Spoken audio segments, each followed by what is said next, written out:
I'm making a video to show you how to do some interactive drag and drop activities that are personalized for your students so they get more engaged with doing them. So I'm using the example of myself. So I have gotten permission as well to get all the headshots of my students with giving the information to the parents as to why I need them.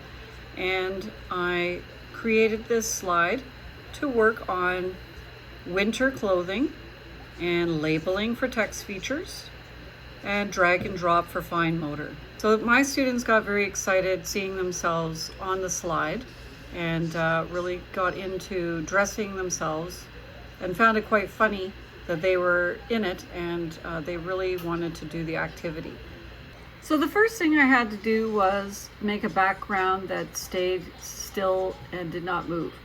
So I go to background and then I choose an image. You might have a picture that you took yourself. Maybe it's something that's familiar to the children and you can put it in the background, or you can choose an image and do a Google search, do royalty-free pictures. Okay, and then you insert it and it will become the background. Then you're going to go to insert image. If you have a full body picture of the children, that works, but if you don't have one, I just did a silhouette. I went to image and then I can either upload one from the computer or search the web looking for royalty-free silhouettes, and then I use some royalty-free clip art for the winter clothing. So I had some for the different children and different sizes and things like that. So you insert the silhouette or the body and then the head of the child on top, or if it's the full body, the whole body. And then you have the different clothing parts. Make sure you put transparent when you're putting images from insert from Google. Just type in transparent clothing or whatever the topic is. So when you're inserting the image from Google, you're going to type transparent. So there's no background like this white one. Unfortunately, I couldn't find a transparent silhouette at the time, but it looks nicer if you can find a transparent one without the white edging around it. Then I made the text boxes using, for the labels, here, the shape button, and then I just dragged open a rectangle. You can add color to these to make it a little more exciting, and maybe match it up with the color of the item. Okay, so you can make it very explicit. And then first you put the body down, because if you put it down after the clothing, then the clothing will go behind. There is a feature on Google Slides where you can move things to the front and back as well. So then I had done lessons on drag and drops, and we've been practicing, and also lesson on winter clothing and the order of putting on the clothing. And then also,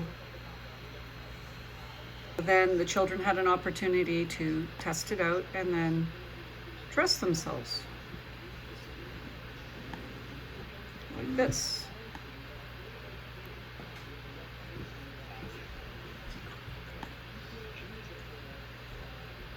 And now I'm ready for winter and snow pants. And we did a variety of songs to go with it, like the Snokey Pokey and different winter songs about getting dressed. And then the children had to match the label with the object. So practicing reading these things and then dragging and dropping. And we also had a lesson on text features with labels and why we use them, how they help us with our reading and understanding. And there you go. Afterwards, you can make a book, a digital book, a digital slideshow on winter clothing. And the children love to read it because they see themselves as the characters in the story. If you're making the book, you can have a different background per child. So Another similar idea is I've seen a lot of amazing slide decks out there where people decorated a pink shirt digitally, and they had some icons and clip art and so on to decorate. So I did an extension of that activity to make it personal for the children and had them put their heads there as well. So each child got a slide. So what I did was, after seeing that idea, I extended it, and I had a slide where there were about 6 different styles of t-shirt that were pink, and royalty-free images on anything that I'm talking about. Okay, and then on a second slide, I had a variety of different images about anti-bullying, inclusion, and acceptance, and equity. And the children had their slide with different backgrounds that were pink. If they're older and independent, they can choose their own. And of course, as I said, royalty free. And they got to choose a background that was pink and different textures. And then their head was on their slide. And then they learned and practiced how to copy and paste from one slide to another, and they got to choose which shirt style they wanted and which different images they wanted on their t-shirt. And we talk about media and how what's on a t-shirt can be impactful. It's like a walking billboard where people who see it are impacted by what they see on the shirt if they're reading it, whether it be words or images. So the impact of that. So deliberately choosing what you're wearing with that message, and of course the message of Pink Shirt Day. The children were really excited again because they got to see the shirt on their own face with the photo, and it was a little more personal. So just taking it to that next level and making it fun.